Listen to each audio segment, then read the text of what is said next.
Salve, salve, ouvintes e ouvintes do podcast do lado esquerdo do muro, do Conexão Israel. Estamos de volta, mais uma semana.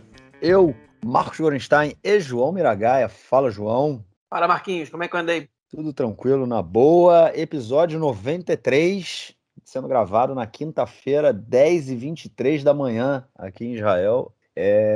Aquela tradicional mudança de horário, né? A gente muda para cá, muda para lá, mas é isso. Acredito que as principais notícias da semana já aconteceram e se a gente tiver novidade aí até o lançamento do podcast, vocês vão ouvir aquela buzininha. Pá, pá, e aí vai entrar o comunicado especial, ou meu ou do João. Bom, vamos então passar já para o nosso primeiro bloco para a gente voltar àquele assunto que insiste em não deixar a gente, a maldita da corona. Bom, gente, é isso aí. A gente já está veio comentando aí que o número vem subindo, o número de novos doentes, né, vem subindo aqui em Israel. A gente, de acordo com o número do Ministério da Saúde que foi divulgado ontem pela manhã, que é o número que eu, pelo menos, tenho aqui mais atualizado, ontem era o número de quase 1.800 doentes, pode ser que a gente já esteja chegando aí a 2.000. Lembrando que há 2-3 semanas atrás a gente tinha menos de 200 pessoas doentes aqui em Israel, então vocês podem ver aí como esse número aí galopou, né? Subiu muito nesse último período, menos de um mês, né? Desde que o novo governo entrou assumiu, né? Inclusive isso aí tem sido, vou dizer assim, de forma desonesta, né? Tem sido usado como um ataque ao novo governo, mas é muita coisa sendo discutida nessa questão, principalmente em função do alto índice de doentes, né, entre as crianças, né, e muitos doentes e muitas pessoas que foram vacinadas, né, afinal de contas a população adulta de Israel em quase sua total maioria foi vacinada, também ficando doente, é a tal da variante Delta, a variante indiana, conseguindo furar o bloqueio da vacina, porém, né, transformando o corona de uma forma geral, né, a vacina ela responde bem a variante Delta também, e o corona, ele não, de uma forma geral, não chega a causar danos muito grandes, né, como a gente tinha antes aí da vacina. Mas o quadro não é muito positivo não, né, João? Estão esperando aí, a gente tem ainda aquela bagunça no aeroporto, né, muito sem saber o que fazer, quem entra, quem sai, e vai de isolamento, não vai, as pessoas ainda insistindo em não respeitar o isolamento depois que voltam de viagem, e, enfim, o bicho pode pegar aí nas próximas semanas, né, cara? No aeroporto, a péssima gestão, né, compartilhada, né, do governo, do Ministério da Saúde, do Ministério do Transporte, do Ministério do Interior, todo mundo junto, no Ministério da Segurança Pública, todo mundo junto, compartilhando uma péssima administração das chegadas. Eles demoraram muito para tomar atitude em relação às pessoas que chegavam. Enfim, mantiveram do governo passado. O governo passado deixou uma situação não muito construída no aeroporto, achou que estava tudo bem, inclusive liberou o uso de máscara no aeroporto, você tem que usar no avião, não tem que usar no aeroporto. E aí, enfim, quem chegava de país que está trazendo a variante indiana chegava no mesmo terminal que os outros, sem máscara, não tinha mais obrigatoriedade de fazer exame de corona. Aí, quando voltaram, estava demorando anos, aí começaram a liberar as pessoas que não estavam vindo de países com muitos casos da variante indiana, né? Daqui a pouco não vai ter mais países sem muitos casos. A Inglaterra, o Reino Unido ontem divulgou 26 mil casos. Enfim, então, eles entenderam, depois todo mundo tem que fazer exame, isso aqui, depois estavam acusando que a empresa que ganhou a licitação para fazer exame não estava dando conta, faltou isso, faltou aquilo, as pessoas estavam reclamando de esperar 2 horas na fila para fazer o exame, e aí eles estão indo agora para exames rápidos. Isso é uma bagunça desgraçada, péssima gestão, né?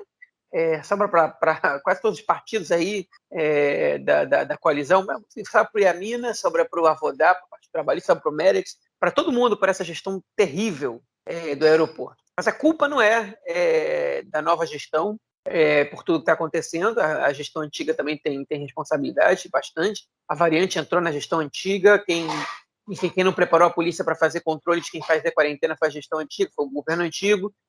Quem herdou essa situação mal trabalhada e mal preparada foi o governo novo, que não está conseguindo trabalhar bem desde agora, né? Enfim, o Ministério da Saúde agora, o diretor-geral se demitiu, já está nomeado novo. Não sei qual vai ser. Eles estão indo num momento que a ideia é ir aumentando um pouquinho as restrições, bem devagarinho, e ir analisando. Ainda não teve um aumento de doentes graves, mas pode ter, né? De ontem para hoje aumentaram 4.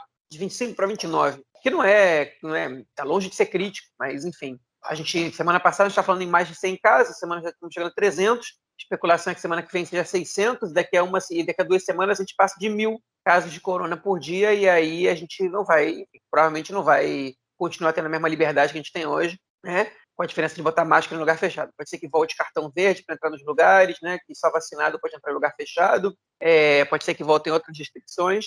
E até eu não desprezaria totalmente a possibilidade de um novo lockdown, nem que seja mais light. Enfim, tem que ver. A variante indiana ela tem um poder de contágio que é 50% maior do que a variante britânica, que já era muito mais alto que a versão original do vírus. E aparentemente a vacina da Pfizer é menos efetiva a restringir a contaminação do que eram as outras variantes também, e a versão original. E isso é o que a gente está esperando para ver se a vacina da Pfizer ela tem ela tem bons números contra os sintomas, né, contra o desenvolvimento dos sintomas, principalmente em estado grave.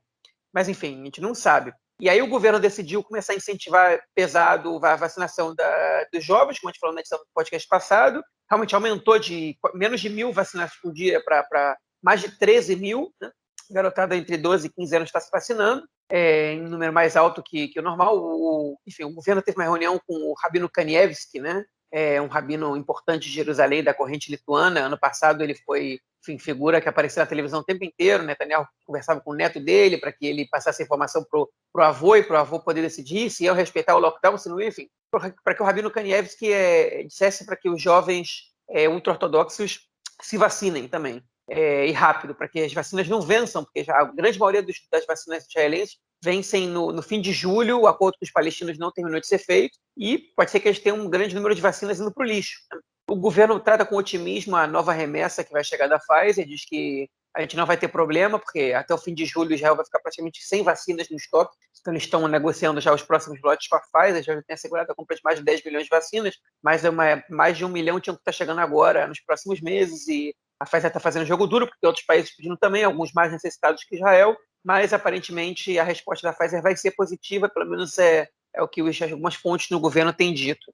Enfim, basicamente é isso. É uma pena a gente ter que morrer com vacina não utilizada, porque não fizeram campanha de vacinação para as crianças antes. É verdade que o risco de efeitos para crianças entre 12 e 15 anos ele é consideravelmente maior do que para adultos, mas ainda assim é um risco muito pequeno para muito poucas pessoas, principalmente para quem teve miocardite, que é uma inflamação nos músculos da região cardiovascular do coração, né?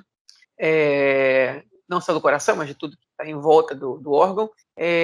Mas mesmo assim é uma chance muito pequena, inclusive para os que tiveram miocardite, que o governo, inclusive, recomenda que essas pessoas também tomem, porque considera que esse risco é menor do que o que poderia acontecer se pegarem o vírus, que a corona em si também representa um perigo para quem teve miocardite, mais do que a própria vacina. Então, enfim, é melhor tomar vacina do que não tomar para todo mundo, né? Ou para quase todo mundo, vamos dizer assim. E aí o governo resolveu incentivar essa vacinação para a juventude, um pouquinho tarde, outra vez. Isso aí o novo governo herda do governo anterior. É verdade que as recomendações do Ministério da Saúde, enfim, o Ministério da Saúde se deu ao luxo de não trabalhar pesado por isso, porque viu que a contaminação em Israel estava muito baixa, e agora que aumentou, começaram a incentivar. Agora, todas as crianças entre 0 e 11 anos não podem ser vacinadas, né?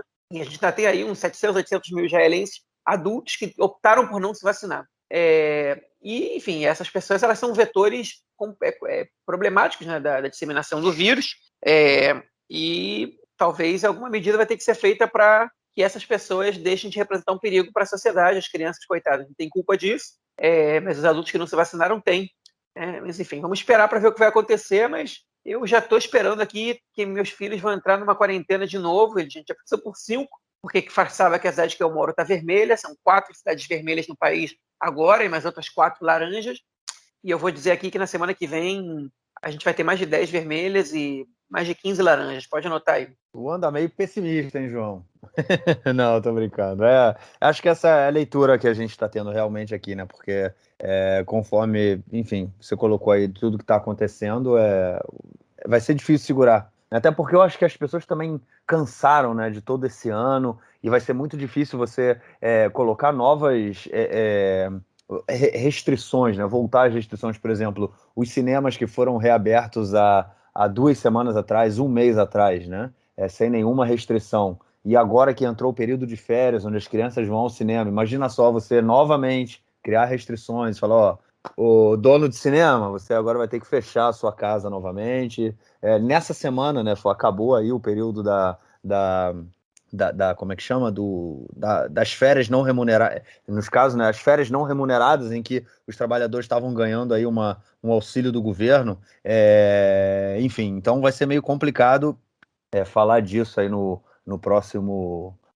Quer dizer, voltar a esse tipo de restrição. Mas vamos ver, vamos torcer aí para que alguma. Que a população, de alguma forma, também consiga. Eu, por exemplo, mais uma vez um exemplo aí, né? Que eu dei na semana passada, acabei de voltar do mercado. Tinha uma moça andando pelo mercado, o mercado estava vazio essa hora, quinta-feira, o mercado vazio, uma moça andando pelo mercado sem máscara. Na verdade, eu não percebi que ela estava sem máscara, porque eu só a vi no caixa. Ela chegou no caixa logo depois de mim, e aí quando ela chegou no caixa, eu já estava saindo, e ela virou para a moça que trabalha e falou assim, eu vou botar a máscara. Eu falei, agora você vai botar a máscara? E quando você estava dentro do mercado, se você tiver com um vírus, você está jogando o vírus dentro do ambiente fechado, e é toda essa a ideia, né? Então, assim, é importante que as pessoas respeitem. E ontem eu conversei com um aluno meu que voltou agora a treinar só, porque durante o período do corona, depois do corona, ele não se vacinou. Eu perguntei por que você não vai se vacinar, e ele falou, não, eu sou anti-vacina, eu acho que... Ele falou assim, não é nenhuma teoria da conspiração, não acho que as pessoas colocam coisa nas vacinas, e não é essa a questão, mas eu acho que não é necessário. E ele me falou que ele tem vários filhos, eu não sei quantos filhos tem, mas ele tem bastante filho. Pelo menos 7 eu sei que ele tem. E ele falou que os primeiros filhos dele ainda foram vacinados e os últimos filhos dele não tomaram nenhuma vacina. Nenhuma vacina. Não só de corona, não. Vacina de uma forma geral. É uma coisa meio trágica, né? O que essas pessoas não entendem é que se não fosse pelas vacinas, a gente possivelmente não estaria onde a gente se encontra hoje. Mas enfim, vamos que vamos. Vamos então para o nosso próximo bloco para a gente falar da política israelense essa semana. Bom, a primeira notícia aí que a gente vai estar comentando é sobre a lei da cidadania, Hok HaEzrahut.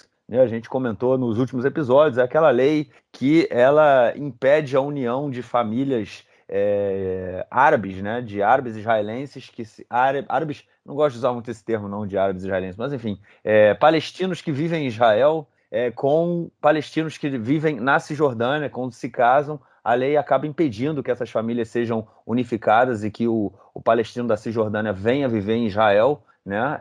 Então famílias são separadas aí por anos e ficam tentando entrar na justiça para conseguir o direito. Essa lei tem que ser renovada anualmente pelo parlamento e ela está perdendo aí o seu prazo de validade.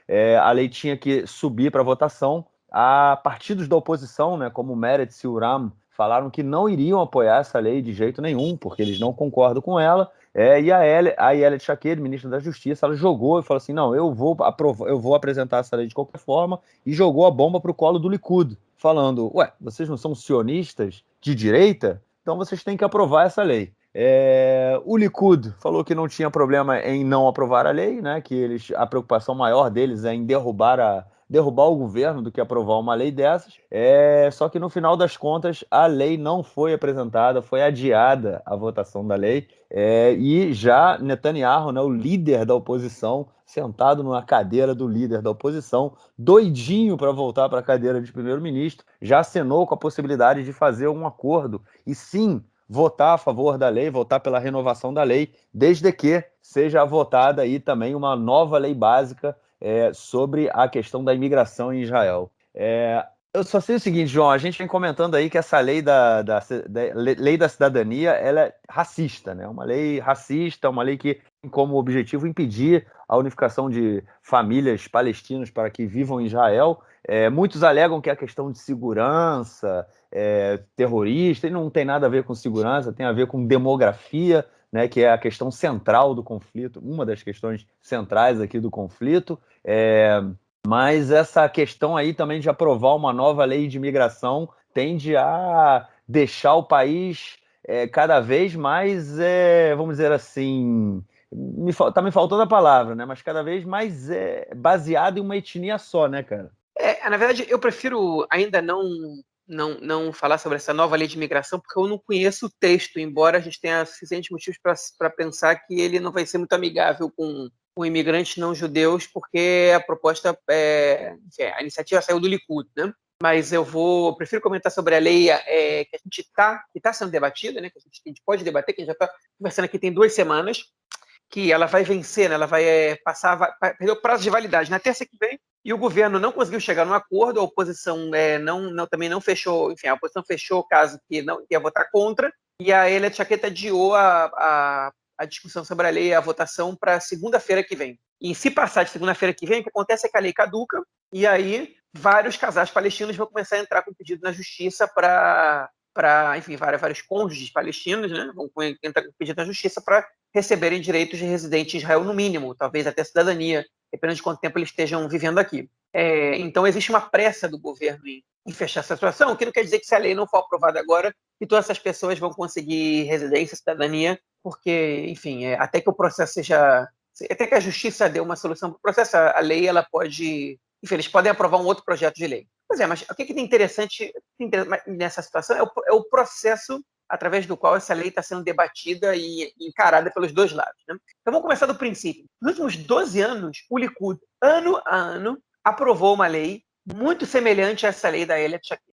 O Likud não propôs, em nenhum desses anos, a aprovação de uma lei básica da imigração. Okay? De repente, quando o Likud vai para a oposição, eles estão dizendo que eles vão votar contra essa lei. Okay? E por que eles vão votar contra? Porque essa lei não é suficiente para uma lei básica para a imigração. E eles sabem que o governo não tem condições de escrever uma proposta de lei básica de imigração que agrade a todos os lados, okay? E eles querem tomar o protagonismo da história. Okay? Agora, a razão pela qual o Likud está votando contra essa lei não é porque eles querem uma lei básica da imigração, é porque eles querem derrubar o governo, eles querem colocar o governo contra os outros, e se o Likud diz a gente vai votar contra, o governo ele começa a ter que fechar casa entre si, fechar posição, e eles sabem que pelo menos o Meretz e o Uram não estão satisfeitos com a versão de lei que está agora. A Elia Tchaqueta já se reuniu várias vezes com o Mansour Abbas do Uram, e ele não concorda com essa proposta de lei. Não concorda. Eu não vou votar nisso. E o Meretz não quer ser quem vai quebrar a coalizão, mas enquanto o Uram disser a gente vai votar contra, o Meretz também vai votar contra.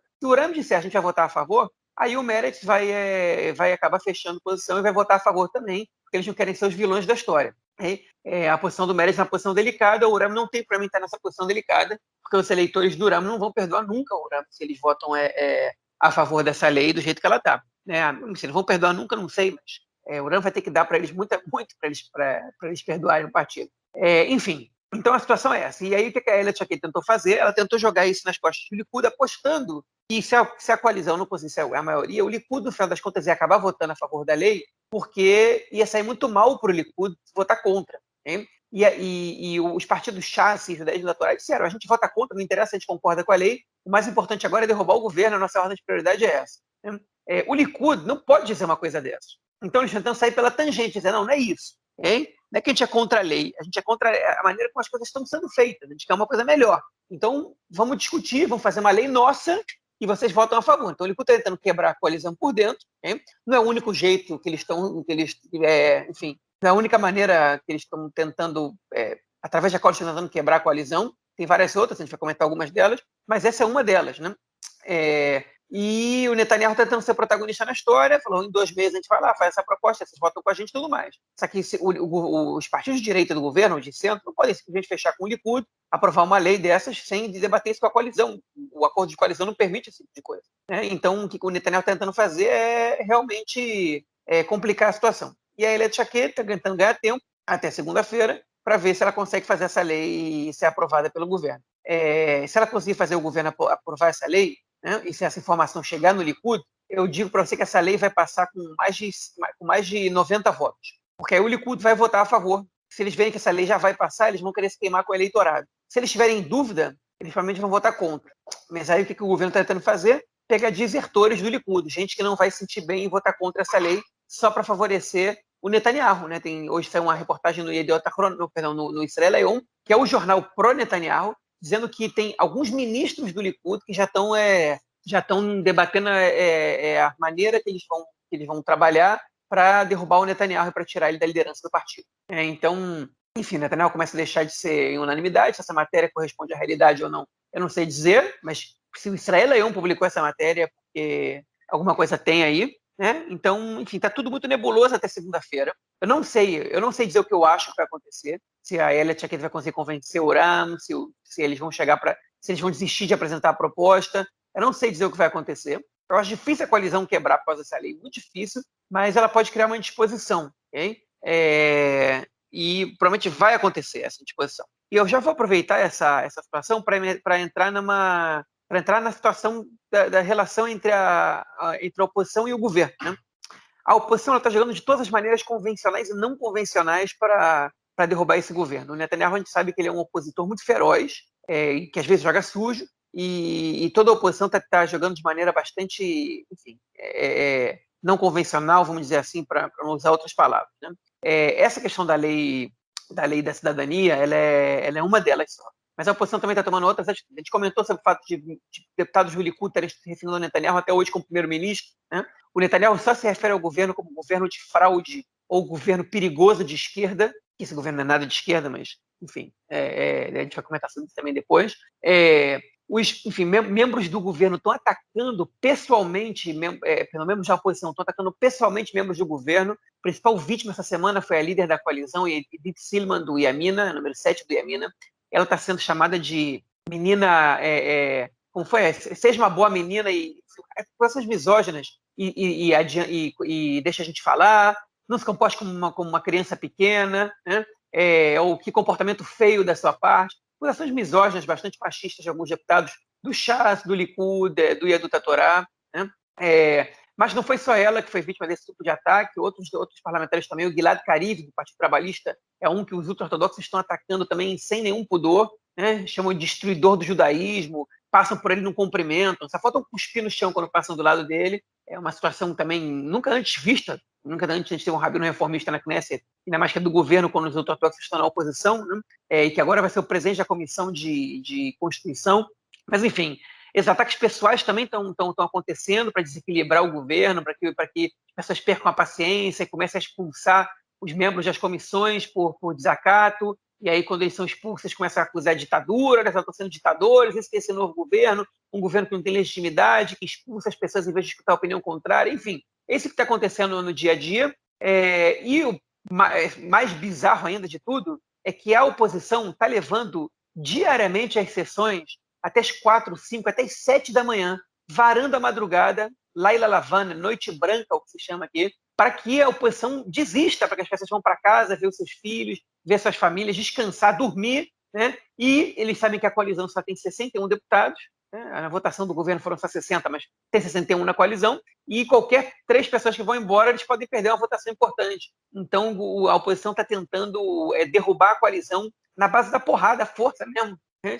Levando essas sessões para coisas inúteis, fazendo discursos intermináveis, pedindo pausas e tudo mais, impondo mais discussões, né, para que as votações importantes sejam mais tarde e dessa maneira tentar quebrar o governo. E o que está acontecendo é que isso foi muito engraçado. Ontem de manhã, quando o dia começou, depois que a terça-feira foi um dia muito, muito complicado, de manhã estavam presentes 54 deputados da coalizão e 25 da oposição só. Quem ficou dormindo em casa foram os deputados do Likud.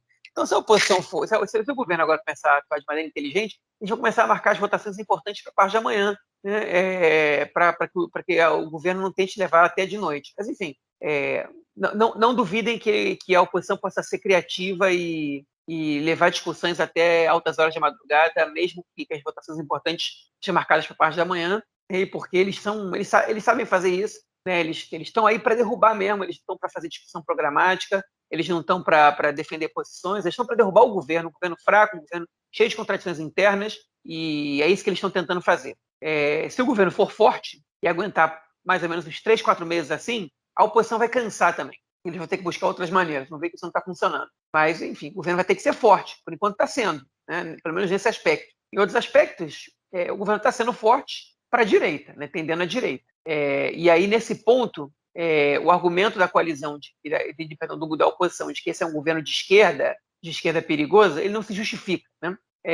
A gente vai comentar daqui a pouco o caso de Eviatar, que é o caso mais emblemático que fala sobre essa situação, mas eu também comento com vocês que essa semana teve discussão, né, teve votação para os membros da Comissão de Constituição, que é talvez uma das 3 comissões mais importantes da Knesset, cujo presidente é o Rabino Gilad Kariv, do Partido Trabalhista, e os partidos do bloco Yamina, né, que é o Yamina e o Nova Esperança, deram um golpe no Meretz e deixaram o Meretz só com um participante ali dentro, o Yeshatid só com um participante, e meteram 3 do Nova Esperança, desequilibrando, já que com os membros da oposição, a direita virou maioria nessa comissão, e mesmo que o presidente da comissão seja um cara de esquerda, a direita teve maioria, e cada vez mais a esquerda é minada dentro desse próprio governo, a esquerda é cada vez mais isolada. E você não pode botar pressão nenhuma, porque todos os ministérios e todos os cargos que eles são, enfim, essencialmente do ponto de vista ideológico importantes para a direita ou para a esquerda, eles estão nas mãos dos partidos de direita ou de centro, né? Não estão nas mãos da esquerda. Então, por exemplo, agora a Comissão da Constituição, que é uma comissão importante, ela está dominada basicamente por deputados de centro de direita e menos de esquerda, né? Esquerda tem 2 pessoas nessa comissão inteira, né? Enfim, ministérios das finanças, né, do interior, que movimentam muitas verbas, eles estão nas mãos de deputados de direita. O Ministério da Justiça, que é um ministério muito importante do ponto de vista, enfim, de como você faz os processos legais em Israel acontecerem, que é um foco de debate muito importante entre direita e esquerda, está na mão da direita, né? O Ministério da Defesa está na mão de um partido de centro, mas que, enfim, que às vezes cai para a direita também, né? Raramente cai para a esquerda, mas não é um ministério que a esquerda pode fazer pressão. De jeito nenhum o Benny Gantz vai aceitar fazer pressão para cima da direita em relação a isso. Enfim, o primeiro-ministro é de direita agora, ministro de Relações Exteriores, que não tem tanta influência assim nesse aspecto, né? Ele é de centro. Então, a esquerda, o que o Ministério da Saúde vai poder fazer para se vingar de ações como essas unilaterais da direita, né? Vai cortar verba na saúde? Enfim, vai deixar de construir um hospital nos assentamentos? Já não tem hospital nos assentamentos, já não tem nenhum projeto de construir, não vai ser construído. Não tem nada para fazer o Ministério do Meio Ambiente que ele pode fazer, né, do ponto de vista, enfim, ideológico, para colocar a direita contra a parede, né? Enfim, os ministérios nas mãos do Partido Trabalhista, que está em silêncio absoluto, até tem alguma possibilidade de fazer uma pressão na direita, né, de você no Ministério do Transporte poder trabalhar mais pelo transporte público no Shabat, ou pelo Ministério da Segurança Pública você, enfim, mudar a política da polícia e ser mais incisivo contra os colonos, né? Enfim, mas isso é muito pouco perto do recorte de orçamentos que o Ministério do Interior pode fazer, por exemplo, da divisão de orçamento, o Ministério das Finanças principalmente, né? Para cidades específicas, para populações específicas, ou que o primeiro-ministro nem falar, né? Ou que o Ministério da Justiça, enfim, estão de mãos atadas totalmente, sem ter o que fazer. E tem gente que ainda ousa dizer que isso é um governo de esquerda, né? A Daphne Aliel, que é a repórter do Canal 12, diz, olha, a gente tem que dizer a verdade, esse é um governo que também é da esquerda. Eu quero saber aonde esse governo também é da esquerda. A esquerda não tem função nenhuma nesse governo. Ele é um governo que ele tem mais chance de ser mais de direita que os últimos governos de Netanyahu do que ser um governo mais de esquerda, na minha opinião, né? E quando a gente for ver o caso de Eviatar, a gente vai entender bem isso. Bom, então vamos falar desse caso aí de Aviatar, claro, para a gente entender bem isso aí. Eu acho que essa questão do governo ser de esquerda, a gente já comentou disso anteriormente, antes mesmo da própria formação do governo, que a esquerda estaria entrando a reboque, né? Entrando aí enfim, para compor o governo, para não ficar de fora, porque há anos, né, há décadas que a esquerda está fora de governos aqui em Israel. Então era importante, né? Eles achavam que era importante estar dentro desse governo, tirar o Netanyahu, participar desse movimento para tirar o Netanyahu do poder, resolveram entrar, assumiram ministérios, né? Como você mesmo colocou agora, mais uma vez, né? Ministérios sem uma importância ideológica, né? A Tamar Zandberg, que é a ministra do Meio Ambiente, tentando aí, né, assim que ela tomou posse, dizer que era o ministério mais importante, né, do país, aquela coisa toda, mas enfim, a gente sabe que não é assim que a banda toca. Os ministérios importantes estão realmente na mão da direita, e são os ministérios que vão ter influência aí também na questão de Aviatar, e a gente vamos então entrar nessa próxima notícia. Aviatar é um assentamento que foi reconstruído, na verdade. Ele tentou, a primeira vez que tentou se construir foi no início dos anos 2000, 2003, se eu não me engano. e ele foi destruído. Ele fica na região fica na Cisjordânia, perto do Tzomet Tappuah, do cruzamento Tappuah, que é uma região onde tem vários assentamentos extremamente ideológicos, assentamentos onde vive parte do movimento chamado Jovens das Colinas, né? Que são um movimento de jovens colonos violentos, extremamente violentos. Eles agridem palestinos constantemente, cometem constantemente crimes destroem propriedade palestina, carros, casas, igrejas, como chama? Mesquitas, né? Eles foram, inclusive, há alguns anos atrás, há cerca de 6 anos atrás, quando houve uma família palestina que jogaram coquetel molotov dentro da casa da família, que quase toda a família morreu.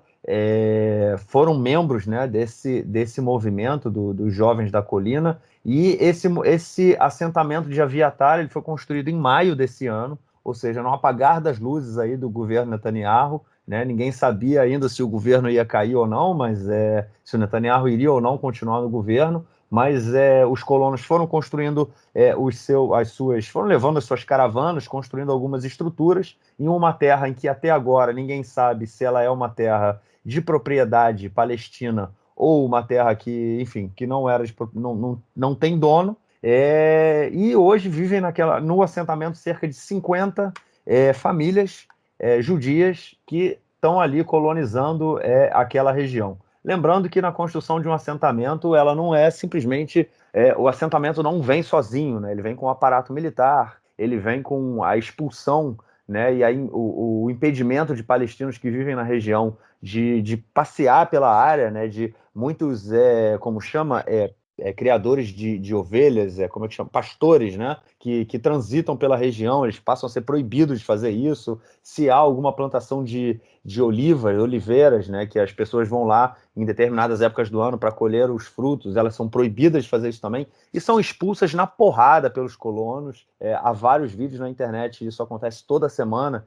Alguns movimentos de direitos humanos israelenses filmam isso. Então o assentamento ele não vem sozinho, ele vem com muita violência junto com ele, e esse assentamento, né, ele é um assentamento ilegal, não havia nenhuma... Quer dizer, bom, a gente teve uma discussão rápida sobre isso antes de gravar o podcast.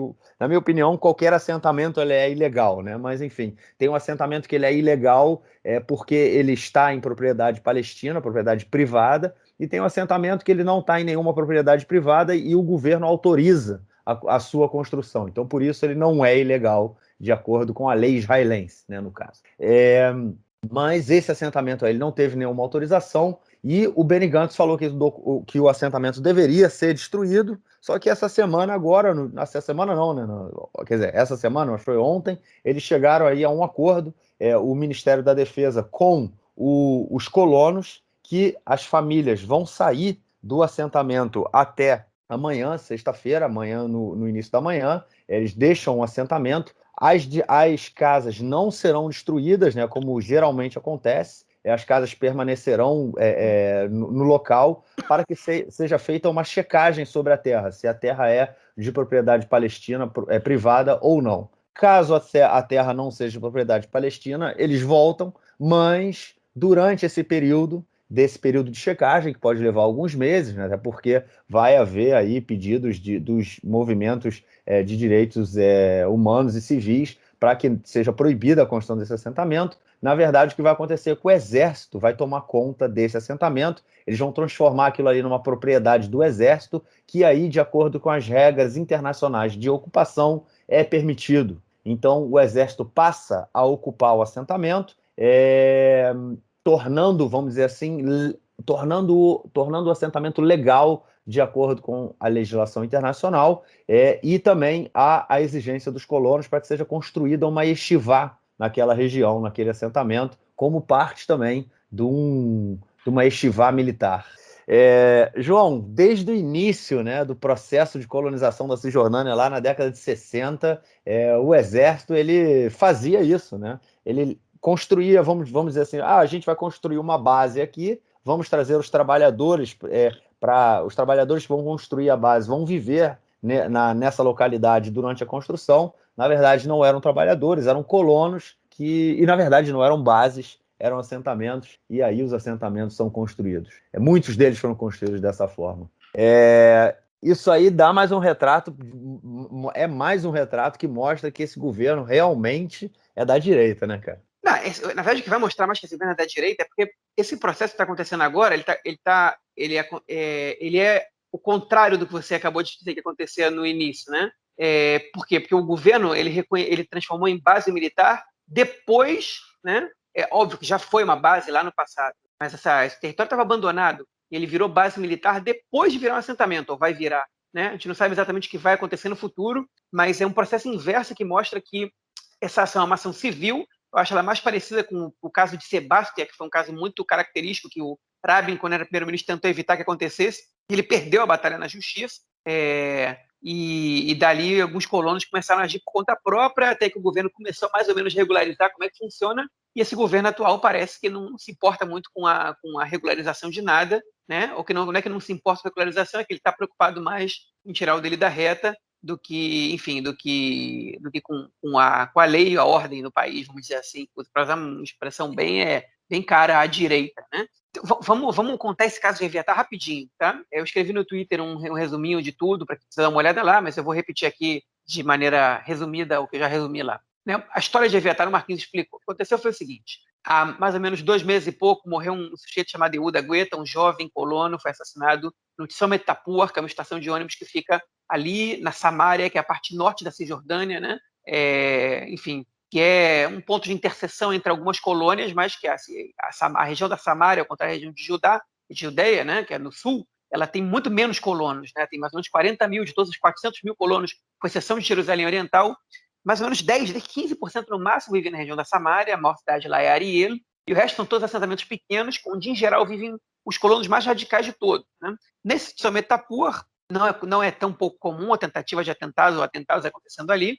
Esse colono foi assassinado, Yehuda Guetta, e em sua homenagem, um grupo de colonos que vivem em outros lugares ali resolveu construir um assentamento, né, chamado, como a gente comentou, Eviatar. Eviatar em homenagem a Eviatar Borovsky, que foi outro colono que foi morto no mesmo Tzomet, no mesmo ponto de ônibus, em 2013, né? Que na verdade eles já tinham tentado construir essa colônia de nome Eviatar algumas vezes antes, e todas as vezes o exército ia lá e retirava essas pessoas, porque os colonos, simplesmente pela lei israelense, não podem construir uma colônia sem antes conseguir autorização do Estado. O Estado tem que autorizar essa construção. E Eviatar é uma discussão que existe um debate se essa região está em região, se Eviatar está em área A, perdão, está em área B ou C. Em área B você não pode construir assentamento, em área C você pode, desde que o Estado te autorize, né? E essa é uma lei que não vale só para a área C, não, ela vale também para do lado de cada linha verde, né? Do lado esquerdo do muro.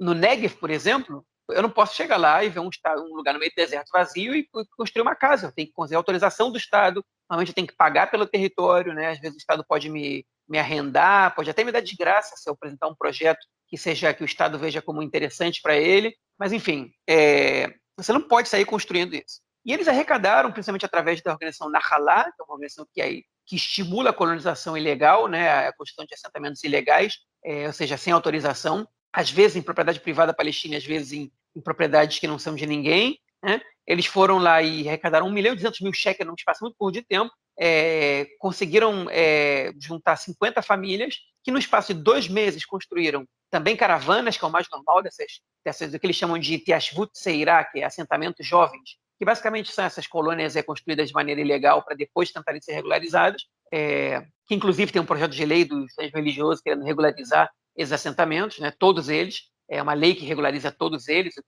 enfim, o que transformaria a baderna em legal, né? Qualquer pessoa pode chegar lá, construir um assentamento e o Estado vai lá e reconhece. Mas enfim, fechando esse parênteses. Eles conseguiram esse 1.200.000 shekels de doação, as pessoas entraram com mais dinheiro, e no espaço de 2 meses eles construíram também caravanas, também casas de cimento, ruas pavimentadas, uma sinagoga, uma academia rabínica, uma yeshiva, né? Uma creche, um parquinho para as crianças, enfim, um monte de coisa, eletricidade, água encanada, gás, tudo isso eles conseguiram colocar ali no espaço de 2 meses, com o apoio do Conselho Regional da Samária, né?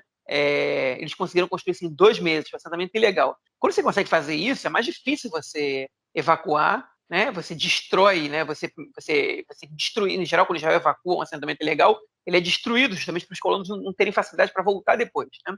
E aí, enfim, isso em 2 meses. Não é um assentamento que está lá há 5, 6 anos, que as famílias já moram lá há um tempo e que o governo agora quer, enfim, está em debate, tem que negociar com eles como é que vai ser a retirada de lá. Um assentamento de 2 meses, você tem que simplesmente chegar lá e tirar eles de lá, hein? É o que o Estado tem que fazer. E é o que o Benny Gantz queria fazer como ministro da Defesa. Ele falou: ó, chega, essa palhaçada não pode acontecer. Se a gente permite que isso aconteça aqui, o que vai impedir eles de fazer isso em vários outros lugares? A gente não pode deixar que as pessoas decidam qual é a lei que vale nesse país. Ou nos assentamentos, né, que é exatamente esse país. Mas, enfim. E o governo Bennett, a última coisa que eles querem agora é que fotos e vídeos de colonos sendo tirados à força pelo exército comecem a circular pelo YouTube para que o Bennett seja visto mais ainda como traidor da direita, né? E aí ele falou para o Gantz o seguinte: ó, vai lá e negocia com eles a saída. Você está liberado para tirar eles de lá, okay? Mas negocia com eles a saída de uma maneira que a gente não tenha que causar crise no governo com os colonos logo de cara. Okay? Agora, enfim, você até pode negociar a saída para que eles saiam sem brigar, mas você não pode permitir que a colonização deles tenha algum efeito prático. Senão você está jogando contra o próprio Estado, né? Contra o próprio Estado de Direito, pelo menos. Aí o Meretz protestou, teve gente do Meretz que foi lá, o Uram também protestou, e o governo sai com um acordo patético, é o seguinte: eles vão sair, mas nada vai ser destruído, até que a situação na justiça se resolva, porque eles vão entrar na justiça agora para que esse assentamento seja reconhecido. Nada vai ser destruído, e o Estado vai construir lá uma base militar e uma academia rabínica. Uma academia rabínica grande vai ser construída lá. Então a base militar que existia lá vai voltar a existir, ou seja, soldados vão ficar lá, basicamente, para cuidar de uma academia rabínica no meio da Samária, no meio da Cisjordânia, no norte da Cisjordânia, entre 3 povoados árabes, impedindo esses povoados árabes de se interconectarem. Um grupo de soldados vai arriscar suas vidas todos os dias para defender uma academia rabínica que defende os interesses de um grupo de radicais, os quais o governo não admite tirar dali, não aceita tirar dali, por ser um governo fraco, com o rabo preso com a direita, okay? E que parcialmente se identifica também com as ações dessa direita. Agora, esse parcialmente não vem ao caso, porque toda vez que o governo fica numa situação, num limbo entre direita e esquerda, ele cai para a direita. Okay? Então, não tem nada de esquerda esse governo. E a gente tem que dizer que o Netanyahu, ele sempre retoricamente defendia os assentamentos, brigava com a justiça, chamava a justiça de tendenciosa, mas ele removia. O governo israelense, o Ministério da Defesa, removeu vários assentamentos ilegais construídos de 2009 até 2021. Okay? Quando a justiça dizia tem que remover, removia, e nunca o governo Netanyahu entrou num acordo com o assentamento para que eles saiam voluntariamente ali, prometendo construir uma base militar no lugar, uma yeshiva. Isso não aconteceu em nenhum governo nos últimos 12 anos.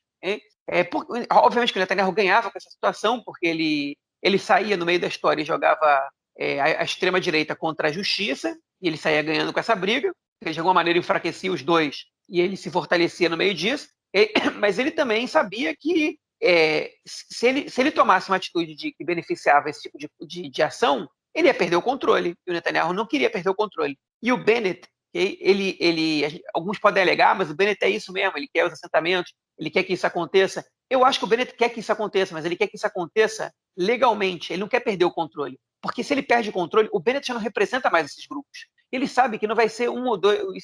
Se ele perder o controle, isso começar a acontecer sem que ele esteja liderando esse tipo de ação, isso não é vitória dele, isso é vitória dos grupos mais radicais que ele ainda, que é o Smotrich, que é o Ben-Gvir, que são quem estimula as ações ilegais, que o Bennett um dia já estimulou de maneira um pouco mais moderada. O Bennett pelo menos dizia que em território privado palestino não se podia construir, ou seja, o Bennett ainda respeita a lógica do capital. O Smotrich e o Ben-Gvir, eles respeitam a lógica do capital quando isso é interessante para eles, quando não é. O que mais importante é o que Deus manda na interpretação deles, e que Deus manda é que toda a terra de Israel seja do povo judeu, e se para isso foi importante tiver que expulsar palestino, tiver que fazer o que tiver que fazer, faz mesmo. Eles não dizem isso com essas palavras exatamente, embora eles digam isso com palavras muito próximas dessas. Enfim, e esse caso de Eviatar, ele é muito simbólico para a gente entender, okay? Que o governo ele é um governo muito mais de direita do que de esquerda, se é que ele tem alguma coisa de esquerda. 2, a esquerda não tem nenhum papel na tomada de decisões nesse governo, e a gente fala basicamente do Meretz, que o Avodá é um silêncio constrangedor, né? Não comentam, não falam sobre isso, nada. Né? 3, O Benny Gantz, ele aceita virar esse bonequinho se precisar, né? A gente viu que quando ele batia de frente com o Netanyahu era só porque era o Netanyahu, agora que é o Bennett, ele não foi para cima, ele não disse isso aí é a minha jurisdição, isso é a minha prerrogativa, não importa o que você diz, é o Ministério da Defesa que toma essa decisão. Ele foi lá e aceitou essa negociação, ok? E 4, os colonos vão cantar e dançar na nossa cara durante todo esse governo, pelo que a gente está vendo, porque uma vez que você abre as pernas para eles aí, eles vão continuar fazendo o que eles quiserem, eles vão continuar dançando e cantando aí, e agora eles já entenderam que essa é a maneira que eles têm de conseguir as coisas, é na base da força, e lá é um governo fraco, que não vai querer se dispor com eles do ponto de vista da força, e é isso que vai acontecer. E vamos ver quanto tempo o Meretz vai aguentar fazer parte de um governo que aceita esse tipo de situação tranquilamente. Vamos ver ter que Ponturam vai aceitar ser parte desse governo dessa maneira, porque agora que você já entrou num governo desse, aceitando não ter poder nas decisões sobre esse tipo de caso, se você sair, você sai mal, e se você ficar mal, né? Então, o que a gente estava alertando aí desde o início, quem escuta o nosso podcast sabe disso, é que a esquerda estava metendo os pés pelas mãos, entrando num governo desse, e isso está sendo demonstrado, e não precisa mais que 3 semanas para a gente conseguir ter isso muito claro na nossa frente. Pois é, eu acho que o que você colocou agora no final é fundamental, né? Para sair é pior do que para entrar, né, cara? Porque vai ter que derrubar o governo. Vai ter que derrubar o governo, e quem vai sambar aí vai ser o Netanyahu. Então, entrou aí numa saia justa, cara. Esses caras entraram numa saia justa sem fim. Vamos ver o que eles vão fazer para largar o principal ministério do governo, o Ministério do Meio Ambiente. Vamos ver se vale a pena.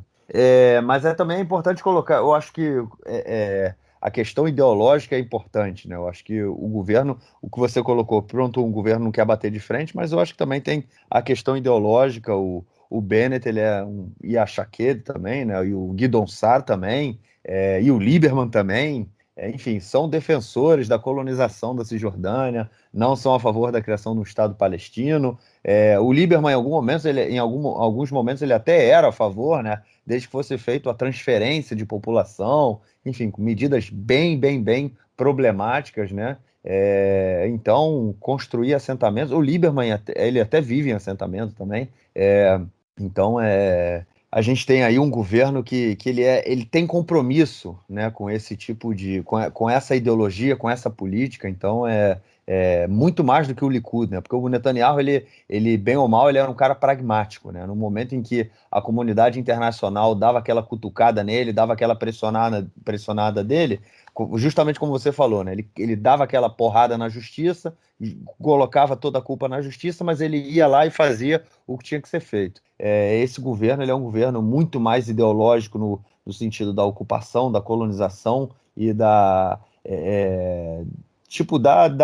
expulsão, né, da política de expulsão dos palestinos da Cisjordânia. Eu acho que é muito, muito mais nesse sentido. Bom, vamos então à próxima notícia desse bloco, que ela tem a ver aí com a questão econômica e uma relação também, né, com o corona, desde que começou toda a crise do corona e muitos locais de trabalho foram fechados e trabalhadores autônomos, né, foram impedidos de trabalhar também, restaurantes fechados, hotéis fechados, atividades físicas, academias, enfim, cinema, aquela coisa, tudo que foi fechado durante o corona. O governo criou na época, então, o governo Netanyahu, né, ele criou uma medida de todo mundo foi colocado em halat, né, que significa férias não remuneradas, só que o governo ele começou a pagar um salário, né, para toda essa parcela da população, para que, obviamente, as pessoas tivessem como botar comida em casa, né, pudessem sobreviver durante o período do corona. Inicialmente, eles tinham colocado isso até junho desse ano, né, ou seja, hoje já é dia 1º de julho. Só que o que aconteceu foi que, com a volta do mercado, né, das pessoas, os restaurantes abrindo, os hotéis abrindo, enfim, toda a economia voltando a funcionar, nem todas as vagas foram preenchidas. Por quê?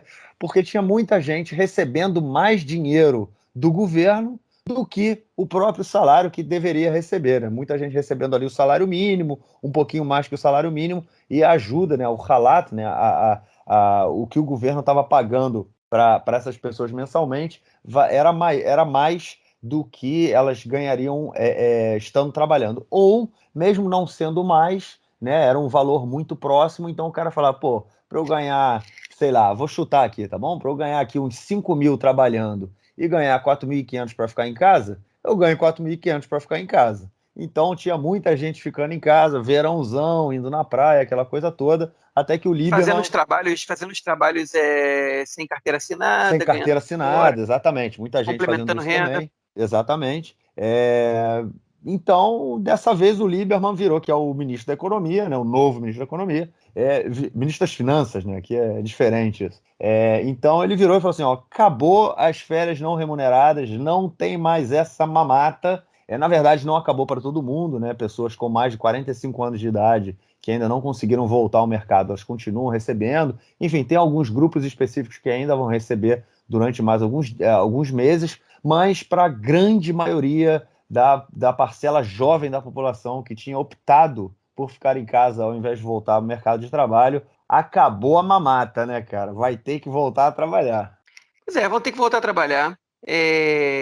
Na verdade, as pessoas com mais de 45 anos vão poder continuar um pouco mais e as mulheres as mulheres que estão grávidas e ou que estão terminando a licença maternidade também vão ganhar um pouco mais de tempo, por causa de pressões da sociedade, na verdade, não estava no projeto do Lieberman, mas era óbvio que isso ia acabar, né?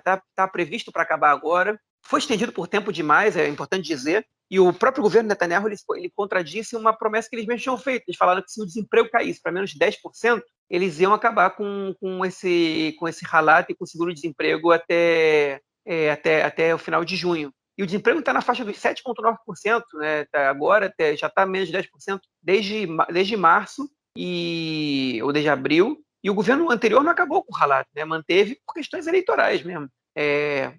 Enfim, agora o Lieberman acabou, ele tem que ver qual vai ser o tamanho do rombo nas contas públicas, estão falando em mais de 100 bilhões de shekel de déficit que teve nesse ano da corona, né? Que pelo jeito ainda não acabou, pode ser que a gente tenha mais influência ainda. Na verdade, a influência continua, mas enfim, uma hora ia ter que acabar mesmo, né? A gente espera agora que o Ministério das Finanças prepare uma medida enfim, mais medidas que a gente que já volte a ser um país um pouco mais estado de bem-estar social, porque o seguro-desemprego é importante e 3 meses é pouco tempo, embora essa política das férias não remuneradas, que no final das contas são remuneradas pelo Estado, ela seja uma medida ineficiente, o seguro-desemprego justificado e as ações para aumentar o emprego da população e para melhorar o salário, para aumentar o salário mínimo e para reduzir a desigualdade são fundamentais. Eu não acho que o Lieberman vai ser o cara que vai tocar isso para frente, mas ele também não vai ser o cara que vai tocar uma economia mais liberal do mundo, porque saindo de crise, aqui em Israel existe a consciência de que, pelo menos de maneira majoritária, embora não hegemônica, de que a saída de crise ela exige investimento do Estado, mesmo que isso aumente o déficit de alguma maneira, porque isso, no final das contas, gera receita, né? Gera impostos e tira a economia do buraco. Então, pelo jeito, é isso que vai acontecer até determinado ponto, né? Para quem é de esquerda, não tem muito o que esperar do Lieberman, não. Só esperar que ele não seja muito de direita. E ele não deve ser, não. Pelo menos foi na mão do Lieberman, não do Bennett, que esse ministério caiu. Pois é, galera vai ter que voltar a trabalhar, não vai ter jeito. Bom, vamos então para o nosso próximo bloco para a gente tratar aí de questões internacionais essa semana. Primeira notícia desse bloco é a visita, né? A primeira visita do ministro das Relações Exteriores de Israel ao Emirados Árabes. O Yair Lapid foi lá encontrar os sheiks, apertou a mão dos sheiks depois da normalização dos laços entre os dois países, né? Alguns chamando de acordo de paz, né? Aquela coisa toda. A gente comentou isso lá no nosso podcast, não me lembro o episódio, sinceramente, mas a gente comentou no episódio em que aconteceu aí a normalização das relações entre Israel e Emirados Árabes. E Yair Lapid chegou a Dubai essa semana, apertou a mão de todo mundo, fez aquele mise-en-scène todo, e no seu discurso ele falou do Netanyahu, né? Falou que ele não estaria ali se não fosse pela iniciativa do ex-primeiro-ministro Benjamin Netanyahu de normalizar as relações com os Emirados Árabes. Foi uma atitude extremamente, vamos dizer assim, inesperada, né, cara?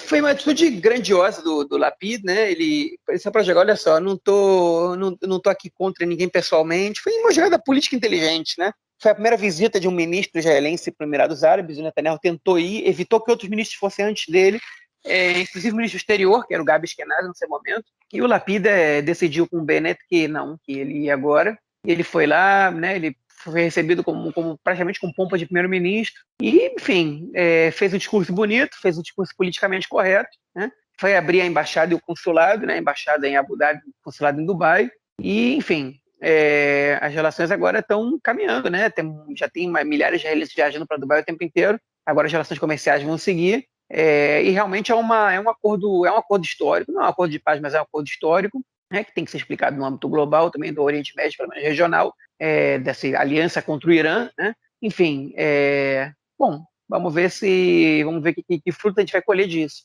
Mas é um ponto só que é importante a gente comentar. Não dá para fazer nenhuma análise profunda dessa visita do Lapid para os Emirados Árabes, pelo menos no dia de hoje. Foi mais um mise-en-scène ali, né, cara? Chegar, ó, estamos aí, aquela coisa. É importante também, né? Um governo novo, chegar lá, falar, é um grande aliado. A gente comentou também da questão do oleoduto, né? Que foi assinado aí nesse acordo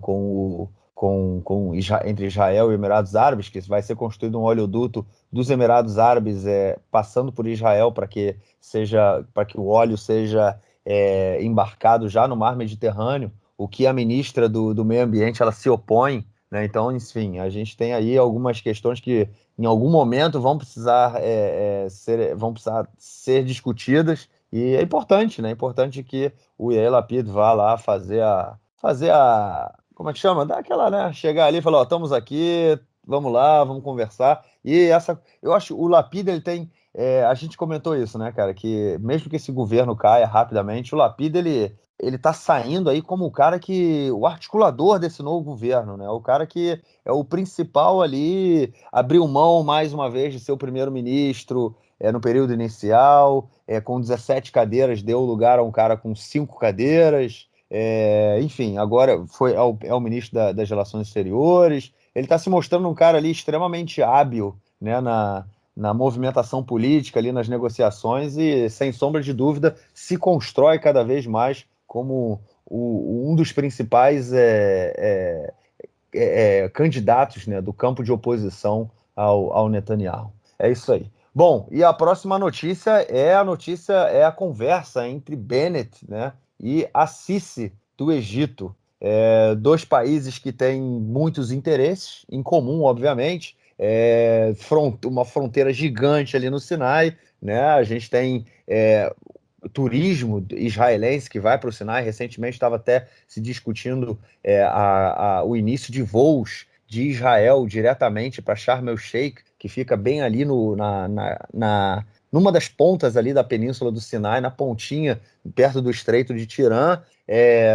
Então estava pensando voos diretos, né? Só que tem problemas porque as empresas aéreas israelenses estavam exigindo que houvesse não policiais, né? Mas agentes israelenses armados ali nos aeroportos em solo egípcio, o que não foi aceito pelo governo egípcio. Mas as negociações continuam, inclusive se fala também para que mesmo que as empresas israelenses não voem para o Sinai, as empresas egípcias fariam esse trajeto, ou seja, fortalecendo principalmente, né, o turismo israelense no Sinai, o que já é muito comum hoje em dia, principalmente de uma população jovem, né, que vai lá para aquela região. Mas a questão principal é Gaza, né, cara, que tem a fronteira, né, a outra fronteira terrestre que Gaza tem, que é a única que não é controlada por Israel, né, que é a marítima, e o resto da terrestre são controlados. A única que não é controlada, vamos dizer assim, diretamente, né, porque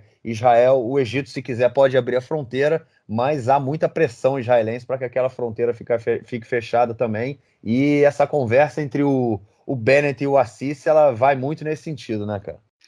Vai. Na verdade, também é importante a gente comentar, né, que essa semana Israel liberou também enfim, o limite marítimo para os navios pesqueiros de Gaza e deixou que entrasse mais coisas em Gaza, né? Isso, com certeza, é fruto de acordos que foram feitos com o intermédio do Egito, né? A gente não está escutando mais falar sobre o dinheiro do Catar. Provavelmente uma solução foi encontrada. O Hamas não fez absolutamente nada desde então. Israel também enfim, não ameaçou nada, tá? A gente não escuta muita coisa, então é sinal que o acordo com o Hamas ele está sendo feito, né? Ou ele foi feito, ele está, enfim, alguma coisa aconteceu ali, né? Qual é o papel do Egito importante nisso aí? O Egito ele está tentando fazer o acordo entre Israel e Hamas porque eles têm interesse em Gaza também.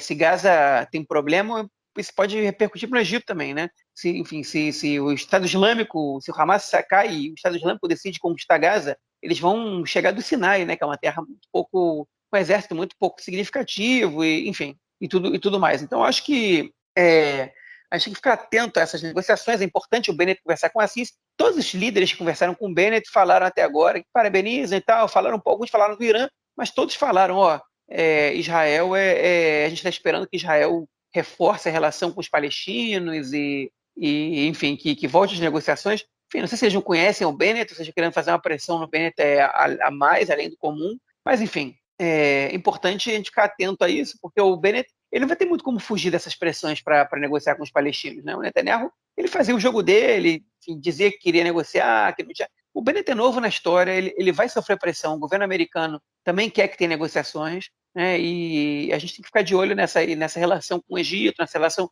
com esses países mais próximos, porque se ela começa a se intensificar, é sinal de que alguma coisa vai estar acontecendo ali. E a gente tem que entender o que vai estar acontecendo ali. Pode ser uma aliança contra o Hamas, pode ser uma aliança, enfim, para outro interesse. Tem que ficar de olho o que está sendo conversado, o que não, para a gente poder ver, para poder acompanhar o desdobramento da relação de Israel com os palestinos também, por meio do Egito e por meio de outros países da região. Bom, tudo isso enquanto também eu sempre ouço, né? Tenho ouvido bastante, na verdade, desde que acabou a guerra, né? A gente está ouvindo que a guerra vai voltar já, né? Que o exército já está se preparando para o novo round nos próximos meses aí com Gaza. Vamos ver se isso realmente se vai acontecer ou é mais uma forma aí de pressionar em algum sentido. Bom, vamos então ao nosso próximo bloco para ouvir o comentário do camarada Nelsinho Burdi. Meu caro Gorens, tem amigos do Conexão Israel do lado esquerdo do muro. Mandar um abraço para o João, que estava na Argentina nas últimas Olimpíadas. As Olimpíadas foram no Rio de Janeiro, mas o João estava morando na Argentina. Não sei se ele conseguiu dar um pulo para assistir os Jogos Olímpicos no Rio de Janeiro.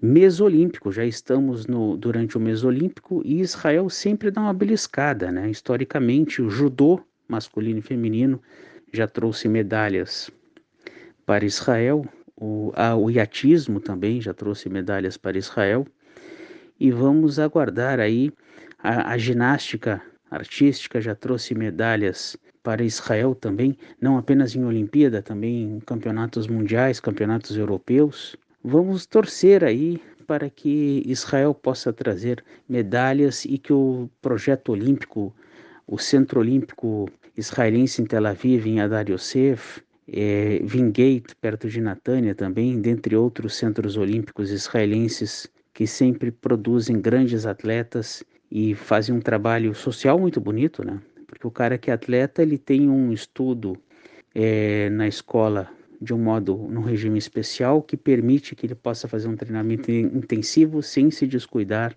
também do ensino curricular. Isso é algo muito interessante que ocorre. A pessoa que já vem o talento e o cara já com 10, 11 anos já está treinando muito bem, muitas vezes ele vai para um internato, estuda, treina, se dedica e mesmo que o esporte acabe não desenvolvendo, ele já tem um estudo curricular e ele pode seguir depois para uma faculdade se ele quiser.